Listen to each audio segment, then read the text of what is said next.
गिरी गिरी गिरी बिजली गिरी, ये नहीं भाई, ये तो दूसरी बिजली है। तो ये क्या है बिजली, जब इसमें हम 10 करोड़, ये बिजली में भाई 10 करोड़ वोल्टेज होता है। 420 वोल्टेज नहीं होता, कितना होता है, 10 करोड़ वोल्टेज होता है इसका। और 10,000 एम्पियर करंट होता है। और 2700 डिग्री सेल्सियस का क्या होता है भाई, इसमें ऊष्मा रहती 27,000, समझ रहा।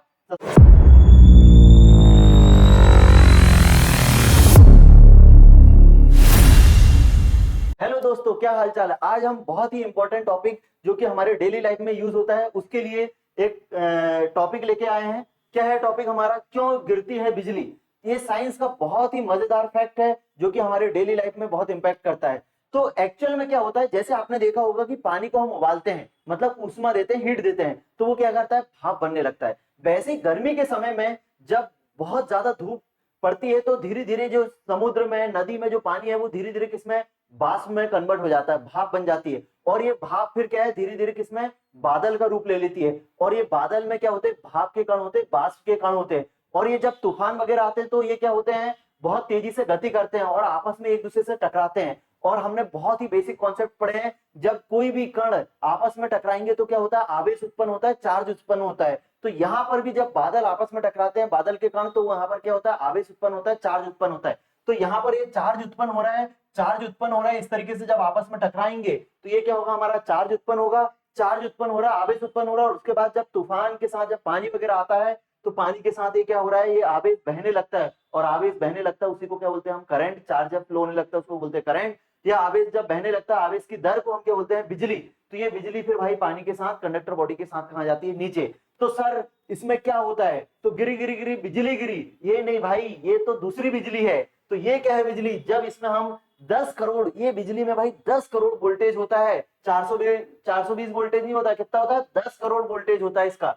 और 10,000 एम्पियर करंट होता है। और 2700 डिग्री सेल्सियस का क्या होता है भाई, इसमें ऊष्मा रहती 27,000, समझ रहा।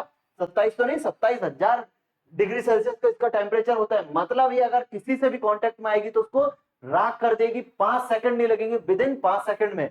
तो सर इससे बचने का क्या उपाय है, तो एक्चुअल में इससे बचने के लिए आपने तड़ित चालक सुना होगा, जो लाइटनिंग रॉड। तो ये क्या होती है, तो ये एक्चुअल में कॉपर की बनी होती है। और ये क्या करती है, चालक बॉडी है, चालक में क्या होता है, करंट फ्लो होता है, तो उसको आकर्षित कर लेती है और पूरा का पूरा अपने में क्या कर लेती है, एब्जॉर्ब करके अर्थ में पहुंचा देती है। और क्या है सर तरीका, तो भाई कार है, कार में अगर बैठे हैं आप तो भी बिजली का कोई इफेक्ट नहीं पड़ेगा। क्यों सर, क्योंकि जब भी एक कार में हम बैठे रहेंगे तो यहाँ पर जो बिजली गिरेगी तो ये पानी वगैरह के साथ आएगी। तो ये बिजली जब आएगी तो ये क्या है साहब, ये कार के ऊपर की जो बॉडी है वो क्या है, हमारा सरफेस जो है वो कंडक्टर बॉडी है। तो कंडक्टर बॉडी में क्या होता है, अगर होलो स्फीयर है, खोखला चालक गोला है, और उसमें अगर अगर करंट आएगा तो क्या होगा, ओनली सतह से आके वो कहाँ चला जाएगा, अर्थ पे चला जाएगा। और अंदर वाले व्यक्ति को कुछ भी नहीं होगा, भले आइट साइड में 2 4 5 लोग खड़े हैं, वो हार्ट अटैक से निपट जाए, पर इस अंदर वाले को कुछ नहीं होने वाला। क्योंकि जो भी बिजली आई है वो सतह से आके कहां चली जाएगी,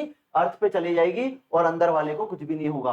क्लियर बात है। और सर क्या है, तो एरोप्लेन में भी जो बैठा रहता है उसको भी क्या इफेक्ट पड़ेगा, नहीं इफेक्ट पड़ेगा, क्योंकि एल्यूमिनियम की जो जो एरोप्लेन की जो बॉडी है वो भी क्या है, एल्यूमिनियम सरफेस की बनी रहती है, जो कि चालक है। और उसमें जो भी आएगा तो वो सरफेस पर आएगा चार्ज, अंदर कोई इफेक्ट ही नहीं पड़ेगा। तो इसका मतलब इस तरीके से ये क्या है, कोई इफेक्ट नहीं पड़ता है। तो सर, तो बिजली जब भी गिरती है, जो जब हमने देखे गर्जना होती है, बादल की जो साउंड आता है, तो पहले लाइट आ जाता है फिर साउंड आता है। तो उसके पीछे कारण है, लाइट की स्पीड ज्यादा होती है, 3 × 10⁸ मीटर पर सेकेंड। और बेटा ये जो कहना चाहिए अपनी साउंड की स्पीड है वो बहुत कम होती है, 340 मीटर पर सेकेंड। इसलिए पहले लाइट आता है फिर क्या आता है, साउंड आता है। तो thank you for watching, like subscribe and फैला दो इसको।